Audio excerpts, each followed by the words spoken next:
नमस्कार प्यारे विद्यार्थियों। हम जो टॉपिक पढ़ रहे थे ज्वार भाटा, जिसकी हमारी 2 क्लासें हो चुकी थी, उसकी आज हमारी तीसरी क्लास जो है वो अभी हम स्टार्ट करेंगे, क्योंकि उसमें हमारे थोड़ा सा बाकी रह गया था। दोनों क्लास के बाद ज्वार भाटा, और वो बच गया था ज्वार भाटा की उत्पत्ति से संबंधित सिद्धांत। तो हम इसको शुरू से ज्वार भाटा की उत्पत्ति से संबंधित जो विचार है उन पे आज डिस्कस करेंगे। ज्यादा लंबी क्लास नहीं है, छोटी क्लास है। केवल इनके सिद्धांतों के नाम आपको याद करने हैं, बाकी कुछ करना नहीं है। लेकिन फिर भी मैं आपको थोड़ी एक दो बातें एक्स्ट्रा उसमें बताता चलूंगा। सबसे पहला, आपसे मान लो एग्जामिनर ये पूछ ले कि ज्वार भाटा की उत्पत्ति से संबंधित सर्वप्रथम किसने व्याख्या की, ज्वार भाटा की उत्पत्ति से संबंधित सर्वप्रथम विचार किसने व्यक्त किए, तो आपको बताए यूनानी या ग्रीक भूगोलवेता, जहां से भूगोल की शुरुआत हुई थी, जहां के आपके हिकेटियस, हेरोडोट्स, ये सब लोग थे। वो यूनानी लोगों ने सबसे पहले आपके ज्वार भाटा की उत्पत्ति से संबंधित संकल्पनाएं दी, विचार व्यक्त किए। आगे चलकर गैलीलियो, जिसको हम मध्यकाल की बात करें तो गैलीलियो ने ज्वार भाटा की उत्पत्ति के लिए सूर्य, केवल सूर्य की आकर्षण शक्ति को उत्तरदायी माना। और फिर आपके आ गए थे आइजैक न्यूटन, और न्यूटन ने पहली बार 1687 में ज्वार भाटा की उत्पत्ति से संबंधित वैज्ञानिक सिद्धांत प्रस्तुत किया, और उन्होंने बताया कि सूर्य और चंद्रमा की आकर्षण शक्ति के कारण ज्वार आता है। और जिस ज्वार भाटा को हमने कल और परसों की क्लास में पढ़ा है, वो टोटली आइजैक न्यूटन के सिद्धांत पर आधारित है। वो टोटली आइजैक न्यूटन के ही विचार थे। इसके अलावा जो सिद्धांत है उनको भी हम डिस्कस करेंगे, आप आराम से सुनिए। ज्वार भाटा की उत्पत्ति से संबंधित सर्वप्रथम यूनानी लिखना था भाई, यूनानी या ग्रीक भूगोलवेताओं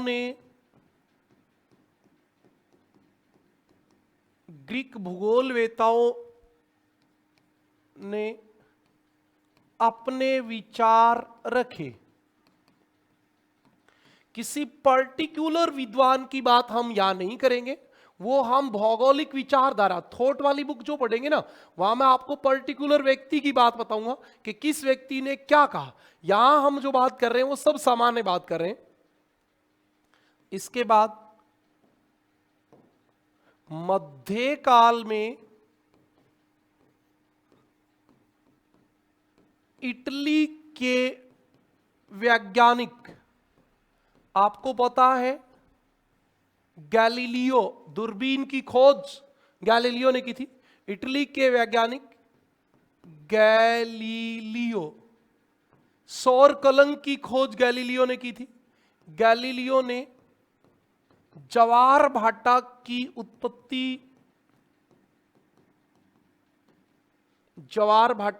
उत्पत्ति के लिए सूर्य की आकर्षण शक्ति को, केवल सूर्य की आकर्षण शक्ति को उत्तरदायी माना। आपको यह बात भी पता रहनी चाहिए, केवल सूर्य की आकर्षण शक्ति को, केवल।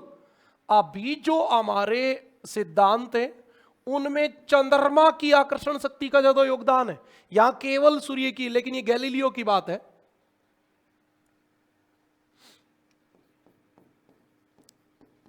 आगे चलकर न्यूटन ने चंद्रमा की आकर्षण शक्ति को, क्योंकि न्यूटन के सिद्धांत में चंद्रमा इंपॉर्टेंट है, चंद्रमा की आकर्षण शक्ति को उत्तरदायी माना। एक्चुअली तो न्यूटन ने सूर्य और चंद्रमा दोनों को माना है ना, लेकिन ज्यादा इंपॉर्टेंट चंद्रमा है क्योंकि चंद्रमा पृथ्वी के नजदीक है। उन्होंने ये बात भी तो बताई है ना, बिल्कुल। तो आप देखिए इसमें इतनी बातें आपको समझ में आ गई कि एक बार मुझे ये बता दो, कोई टेक्निकल इशू रहता है तो आप बिल्कुल साथ साथ कमेंट करते रहा करो। वैसे मैं साथ साथ देखता रहता हूं, ऐसी कोई दिक्कत वाली बात रहती नहीं है। हाँ, तो हमारा जो पहला सिद्धांत है उसका नाम है गुरुत्वाकर्षण बल सिद्धांत। ये आपसे पूछा जाएगा जवार बाटा की उत्पत्ति से संबंधित गुरुत्वाकर्षण बल सिद्धांत किसने दिया। इसी का एक नाम और भी होता है संतुलन सिद्धांत। ये बहुत जरूरी नाम है, संतुलन सिद्धांत। ओके, और ये किसने दिया? ये दिया आइजैक न्यूटन ने। कब दिया? 1687 में। जितना आपने पढ़ा है जवार बाटा की पिछली 2 क्लासों में वो सब यही था। और आपको पता भी है ये पृथ्वी है, जिधर चंद्रमा होगा वो चंद्रमा पृथ्वी के पानी को अपनी ओर खींचेगा, और अपनी ओर खींचेगा तो वहां क्या आएगा? जवार आएगा। इसके विपरीत भी आएगा, इस स्थान के विपरीत भी आएगा, ए स्थान के विपरीत भी स्थान पे भी।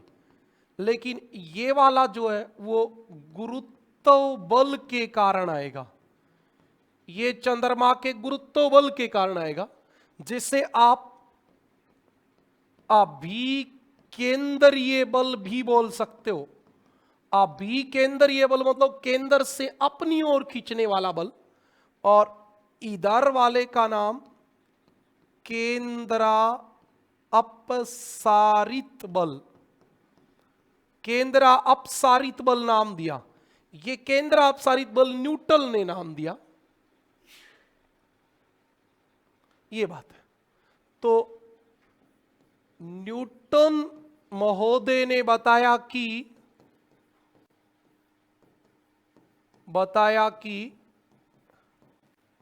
क्या बताया? यह बताया कि सूर्य और चंद्रमा की आकर्षण शक्ति के कारण,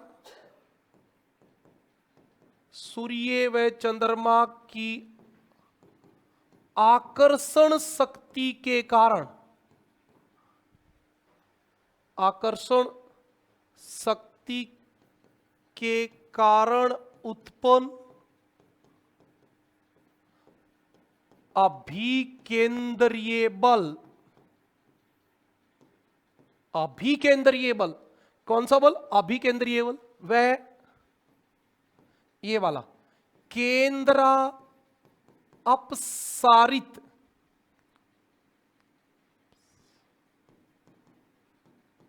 बल के कारण जवार उत्पन्न होता है। ये आपकी इंपॉर्टेंट बात थी पहले। न्यूटन के सिद्धांत को हमने अपने टोटल जो भी हमने पढ़ा है वो यही पढ़ा है, और कुछ हमने पढ़ा ही क्या है? हमने यही तो पढ़ा है भाई, चंद्रमा की आकर्षण शक्ति के कारण जवार आता है।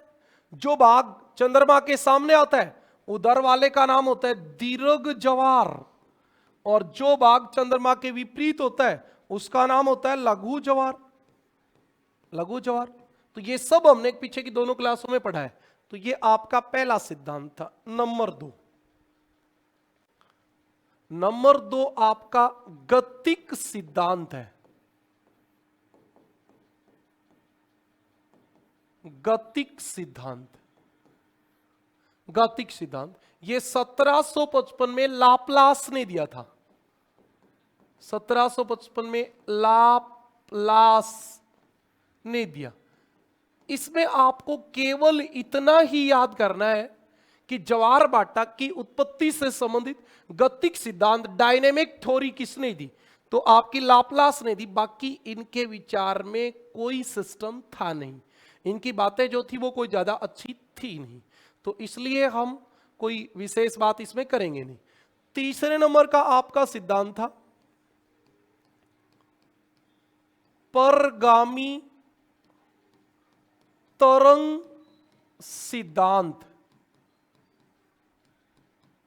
परगामी तरंग सिद्धांत था, ये आपका 1833 में विलियम हैवेल, किसने दिया था? विलियम हैवेल ने दिया था। कई बार तो इसमें है आधा लिख देते हैं हम, कई बार पूरा भी लिख देते हैं। हैवेल ने दिया। ज्यादा हिंदी में थोड़ा सा मैं लिखने में वीक ही रहता हूं, तो कई बार मैं ये वर्ड जो है वो सही नहीं लिखता हूं, ये थोड़ा आप ध्यान दे लिया करो। विलियम हैवेल ने दिया। इसमें 1842 में एरी ने संशोधन किया। आप लोग एग्जाम पास करना चाहते हो तो ये पैटर्न एकदम सही है। छोटी छोटी बातों को अपने नोट करते जाओ, दिमाग में समझते जाओ।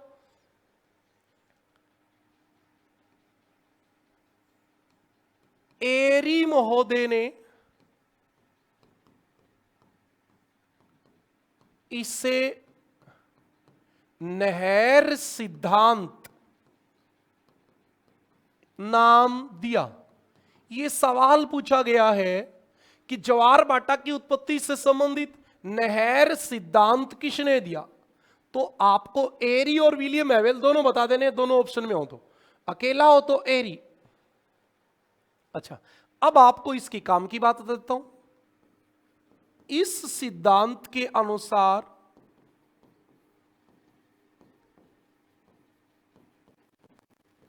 ज्वार की उत्पत्ति पृथ्वी की घूर्णन गति से होती है। पृथ्वी की घूर्णन गति से होती है, यह आपकी बात थी।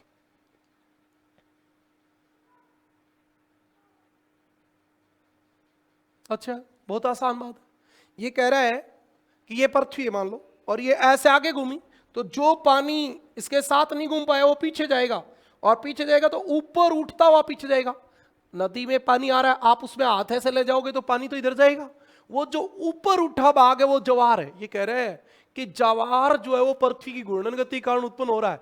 ऐसा होता तो उत्तरी ध्रुव से लेकर दक्षिणी ध्रुव तक ज्वार पूरी पृथ्वी पर एक साथ आता, लेकिन ऐसा नहीं होता है। एक समान आता, लेकिन ऐसा भी नहीं होता है। तो ये इनकी बात जो है वो ज्यादा सही नहीं है। अभी हम जिसको आधार मान के पढ़ते हैं बात सिर्फ वही सही है, और वो आपकी बात किसकी थी? आइजैक न्यूटन वाली। न्यूटन वाली बात ही सही है, बाकी बातों पे हमें फोकस ही नहीं करना। ये बात आपको ध्यान रखना है। ये केवल इतना याद रखना है कि परगामी तरंग सिद्धांत किसने दिया? विलियम हैवेल ने। गतिक सिद्धांत किसने दिया? लाप्लास ने। नहर सिद्धांत किसने दिया? एरी ने। ठीक है, अगली बात पे चलता हूं मैं। एक और है स्थैतिक तरंग सिद्धांत। स्थैतिक तरंग सिद्धांत, ये नाम लिखा है तरंग, लेकिन है ज्वार भाटा का सिद्धांत। इसको किसने दिया था? R.A. हैरिस ने। आप अपने विचार साथ साथ लिखते रहा करो। कुछ बच्चे लिखते रहते हैं सर तेज पढ़ाओ बेटा। जो बच्चा साथ नोट कर रहा है वो इतने काम कैसे करेगा? समझ भी लेगा, सुन भी लेगा, लिख भी लेगा और तेज भी कर लेगा, ऐसा नहीं हो सकता। हाँ, अब आप इसमें केवल काम की बात सुन लें। हैरिस महोदय ने बताया कि क्या बताया? कि ज्वार भाटा जो है वो विवर्तनी की घटनाओं से उत्पन्न होता है। प्लेट विवर्तनी की हलचल, हाँ, बताए कि ज्वार विवर्तनिकी घटनाओं से उत्पन्न होता है। ये वाली बात है, किससे उत्पन्न होता है? विवर्तनिकी घटनाओं से। इसने अपना उत्तर दिया है। इसने दो बात और दी, जहां जल में गति प्रारंभ होती है, गति प्रारंभ होती है, जहां जल में गति प्रारंभ होती है, उस बिंदु को नोडीय बिंदु, और बाद में उसी स्थान को भंवर बिंदु नाम दिया जाता है। भंवर मतलब जहां से शुरू हुआ था, उस बिंदु को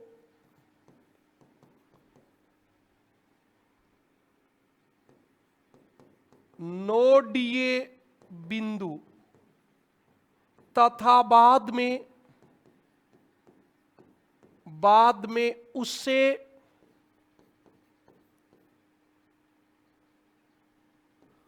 भंवर बिंदु कहा गया। ये आपसे सीधा सवाल पूछ ले जाएगा। हैरिस महोदय के अनुसार जहां ज्वार उत्पन्न होता है उस बिंदु को क्या कहते हैं? नोडीय बिंदु। अच्छा, ये आपके सिद्धांत कंप्लीट। सर ये इतना उस दिन ही करा देते भाई, उस दिन टेक्निकल इश्यू से क्लास में थोड़ी प्रॉब्लम आ गई थी, नहीं तो मैं बंद करता ही नहीं। अच्छा, एक सवाल है, भारत में सबसे ऊंचा ज्वार कहां आता है? भारत में सबसे ऊंचा ज्वार कहां आता है बताओ? गुजरात तट पर। गुजरात तट पर। ये ऑप्शन में नहीं हो तो ओखा तट पर, ओखा स्थान का नाम है। और ये भी नहीं हो तो कच्छ की खाड़ी में। अच्छा, सवाल आ जाए कितना ऊंचा आता है, तो ये कितना ऊंचा आता है ज्वार? तो भारत वाला आता है 2.7 मीटर ऊंचा। 2.7 मीटर ऊंचा ज्वार आता है। ठीक है जी।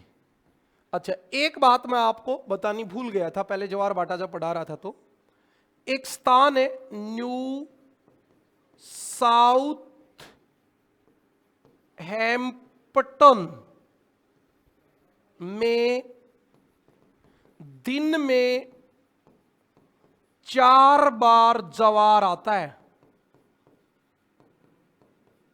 कोई इश्यू वाली बात नहीं है। तो ये आपका यूरोप है, और ये यान्यू साउथ हैम्पटन है। अब 2 बार तो ज्वार आ जाता है इसमें उत्तर सागर से। जब उत्तर सागर चंद्रमा के सामने आता है तो ज्वार आ जाता है, विपरीत आता है तो आ जाता है। और 2 बार आ जाता है यहां इंग्लिश चैनल से। ये ऐसे स्थान पे स्थित है जहां दोनों तरफ से पानी अंदर आ जाता है। तो आपको याद रखना है, न्यू साउथ हैम्पटन में दिन में 4 बार ज्वार आता है। 2 बार उत्तर सागर से और 2 बार आपके इंग्लिश चैनल से। ये आपकी बात थी, ये टॉपिक पहले बच गया था, आज हमने कंप्लीट कर दिया। नेक्स्ट टॉपिक में हम आगे की बातें डिस्कस करेंगे। आज के लिए इतना ही।